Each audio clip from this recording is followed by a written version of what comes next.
अस्सलामुअलैकुम दोस्तों। पाकिस्तान अवामी तहरीक की सेंट्रल एग्जीक्यूटिव काउंसिल ने अपने इजलास में यह फैसला किया है कि 2023 में पंजाब में होने वाले आम सूबाई इंतखाबात के अंदर पाकिस्तान अवामी तहरीक भरपूर हिस्सा लेगी। जहां इस फैसले के ऐलान के बाद पाकिस्तान अवामी तहरीक के कारकुनान की एक बड़ी तादाद इसको वेलकम कर रही है, वहीं पर एक छोटा सा तबका ऐसा भी है जो इसको क्रिटिकली इसके ऊपर अपने तासुरात का इजहार कर रहा है। तो मैंने ये चाहा कि उस पोर्शन को जो एतराज़ात इस फैसले पर मुख्तलिफ लोग कर रहे हैं वो थोड़े से आपके सामने रखूं और इस पर अपना नुक्ता नज़र आपके सामने मैं पेश करूं। मुख्तलिफ लोगों ने मुख्तलिफ बातें की हैं, मैंने चंद उनमें से चीज़ें नोट की हैं वो आपके सामने रखता हूं। किसी ने कहा कि दूसरों का यू टर्न तो यू टर्न है, लेकिन पाकिस्तान अवामी तहरीक ने जो खुद ये फैसला किया कि वो इलेक्शन का हिस्सा बनेगी, जो पहले बाइकआउट चल रहा था, तो अपने यू टर्न को आप हिकमत अमली करार दे रहे हैं। किसी ने कहा कि पहले सुबह शाम पाकिस्तान अवामी तहरीक के कारकुनान इस इंतखाबात के अंदर हिस्सा लेने वालों पर तनकीद करते थे, अब इसी निज़ाम का हिस्सा बनकर आप अपने ही फैसले के ऊपर अदम एतमाद कर रहे हैं जो आपने पहले किया था। तो इसी तरह किसी ने कहा कि बिलाखिर पाकिस्तान अवामी तहरीक इमरान खान साहब के इस नैरेटिव पर आ गई है कि इस निज़ाम के तहत ही तब्दीली आएगी और इसीलिए वो इस इलेक्टोरल प्रोसेस का हिस्सा बने हैं और पंजाब के सूबाई इंतखाबात के अंदर उन्होंने हिस्सा लेने का फैसला किया। तो मैं इसका जवाब इस तरह से देना चाहूँगा कि जितने लोग ये बातें कर रहे हैं और ये क्रिटिसिज्म कर रहे हैं कि फैसला पहले दुरुस्त था या बाद में दुरुस्त है, इस तरह की बातें भी किसी ने कही, तो मैं आपको ये बात कहूँगा कि सब लोगों को ये बात समझनी चाहिए कि जिस चीज़ के ऊपर रद्दो बदल कभी होता है, बुरा होता है, जिस पर क्रिटिसिज्म होना चाहिए, वो आपका प्रिंसिपल स्टैंड होता है, वो आपका उसूल होता है। मिसाल के तौर पर हमारा उसूल ये है कि हम करप्ट लोगों से कंप्रोमाइज़ नहीं करेंगे। पीटीआई का ये उसूल है कि वो करप्ट लोगों से कंप्रोमाइज़ नहीं करेगी, उनको अपना हिस्सा नहीं बनाएगी, अगर बनाती है तो उस पर तनकीद होगी।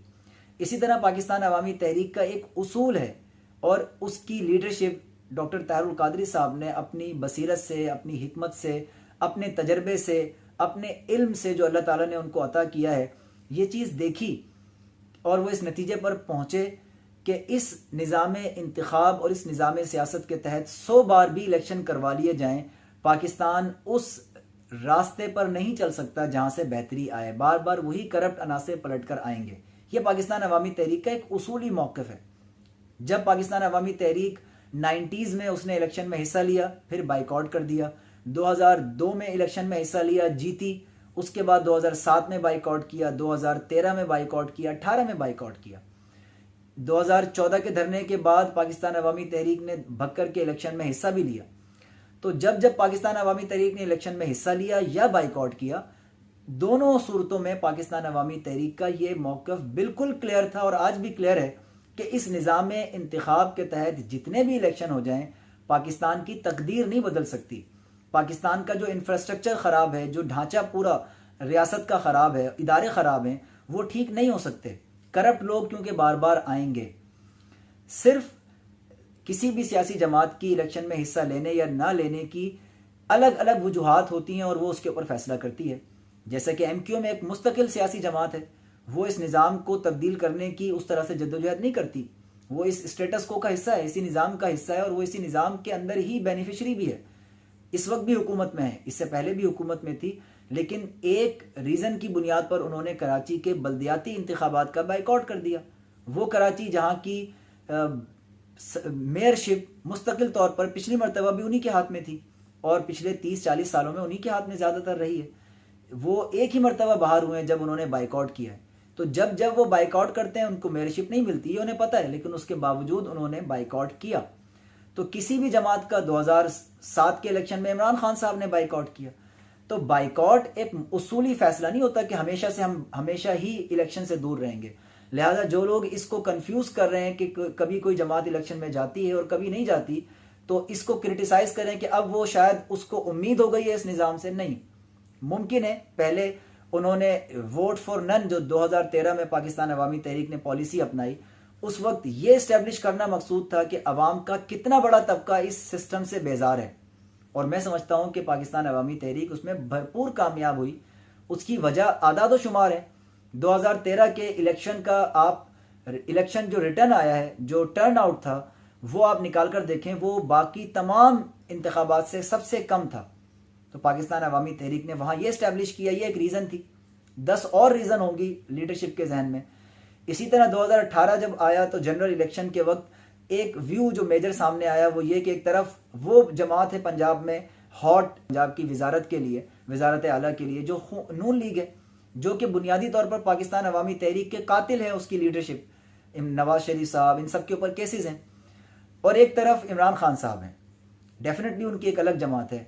अब अगर हम वोट फॉर नन करते हैं, हमारे हर हल्के में 5,000, 10,000, 2,000, 4,000 जो वोट हैं, आपको पता है हर हल्के के अंदर ये कंडीशन नहीं होती कि बड़े मार्जिन से लोग जीतते हैं। नैरो जहाँ पर मुकाबला होता है तो वहाँ पर स्विंग वोट जो होता है वो बहुत अहम होता है, या छोटी पार्टीज का वोट बहुत अहम होता है। तो पाकिस्तान अवामी तहरीक ने अब खुद ये फैसला किया, कोई हिमायत का फैसला किसी जमात से मुश्तरका किसी एग्रीमेंट के तहत नहीं हुआ, गैर मशरूत तौर पर यह फैसला हुआ कि कारकुनान वोट देंगे। और किसको देंगे? खून लीग के अलावा जिसको बेहतर समझें, जो कि पीटीआई थी हमारे मुकाबले में दूसरी, तो पीटीआई को वोट पड़ा। और पीटीआई की लीडरशिप ये बात जानती है कि 2018 के इंतखाबात में पंजाब की 15 से 20 सीटें ऐसी हैं जो नैरो मार्जिन से पाकिस्तान तहरीक इंसाफ ने जीती, और वहाँ पर पैट का अहम रोल था। और आज भी ऐसे बेशुमार हल्के होंगे जहाँ पर किसी भी छोटी जमात का वोट अगर बड़ी जमात को मिल जाए तो वो इलेक्शन जीत जाएगी। लेकिन तहरीक इंसाफ ने भी सानहा मॉडल टाउन पर वो पेशरफ्त बिल्कुल नहीं की जो पाकिस्तान अवामी तहरीक को जिसकी उम्मीद थी, जो पाकिस्तान अवामी तहरीक की लीडरशिप समझती थी कि जो इंसाफ की बात करने वाली और आइन का और इंसाफ का जिन्होंने वादा किया था कि अगर हमें इक़्तिदार मिला तो 1 माह में मुजरिमों को कैफर किरदार तक पहुंचाएंगे, उनके दौर में तो कोई काम भी नहीं हो सका। मुमकिन है कि ये रीज़न हो, मुमकिन है कि इसके अलावा 10 और रीज़न हो। पाकिस्तान अवामी तहरीक ने आज ये फैसला किया कि हम इलेक्शन में जाएंगे, लेकिन उस वक्त भी पाकिस्तान अवामी तहरीक यही बात कर रही है कि इस इलेक्टोरल सिस्टम से तब्दीली नहीं आएगी। इलेक्शन मुहिम के ज़रिए से भी लोगों को इस इलेक्टोरल प्रोसेस की खराबियों का, इस निज़ाम सियासत की खराबियों के बारे में बताया जाएगा, लोगों को अपने साथ जोड़ा जाएगा। क्योंकि जब आप अपने वोटर को कहीं जाने भी नहीं देते और आप वोट डालते भी नहीं हैं, तो डेफिनेटली वोटर के पास कोई ऑप्शन नहीं होता, फिर वो कंफ्यूज होता है, उस पर डायरेक्शन नहीं होती। तो पाकिस्तान अवामी तहरीक को कोई ख़ास उम्मीद नहीं है कि इस निज़ाम से वो कोई मुल्क की तकदीर बदल देंगे। डेफिनेटली उनके पास इलेक्टेबल्स नहीं हैं, करोड़ रुपए खर्च करने वाले, अरबों रुपए खर्च करने वाले कैंडिडेट्स नहीं हैं। लेकिन जो चीज़ इस्टेब्लिश होगी वो ये कि उनके वोटर्स की तादाद का उनको पता लगेगा, फिर कारकुनान को एक डायरेक्शन मिलेगी, लोगों से एंगेजमेंट होगी। सबसे बढ़कर यह कि लोगों तक ये बात जाएगी कि आप जिन जमातों पर एतमाद करके उनको इक़्तिदार में लाते रहें, वो पहले भी बेबस थी, वो आगे भी कोई काम नहीं कर सकेंगी। तो एक बेहतर लीडरशिप उनके सामने जाएगी, हुज्जत भी तमाम होगी। कल को कोई ये भी नहीं कह सकेगा कि हमारे सामने कोई ऑप्शन भी नहीं था बेहतर। तो ला मोहल्ला हमने 2 करप्ट में से कम करप्ट को हमने चुन लिया, 2 खराबियों में से कम खराबी को हमने चूज कर लिया।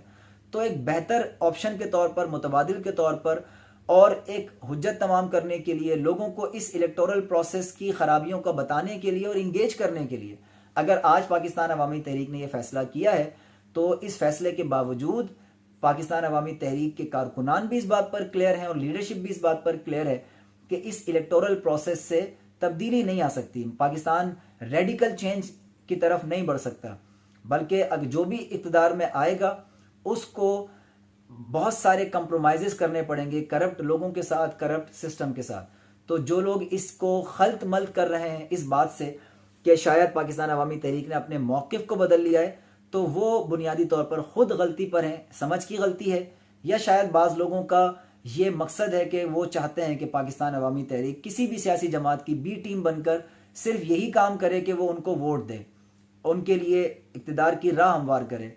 तो डेफिनेटली हर सियासी जमात अपना फ़ैसला करने में आज़ाद है, और जब किसी सियासी जमात का दूसरी सियासी जमात के किसी अमल पर, या उसके कारकुनान का किसी दूसरी जमात के अमल पर क्रिटिसिज्म होता है, तो वो दुश्मनी नहीं होती, वो नफ़रत नहीं होती, वो मुखालफत बराए मुखालफत नहीं होती, वो तामीरी क्रिटिसिज्म होता है। उसको हर सिमत को बर्दाश्त करना चाहिए, और अगर उसमें कोई इस्लाह की गुंजाइश है तो उस पर अमल करना चाहिए। उम्मीद है कि जो लोग कन्फ्यूजन का शिकार हो रहे थे उनको तो इस बात से थोड़ी क्लैरिटी मिली होगी, और जिन लोगों को क्लैरिटी है और वो जानबूझकर इसको एक प्रोपेगेंडे के तौर पर इस्तेमाल कर रहे हैं, तो वो तो करते रहेंगे। बहुत शुक्रिया।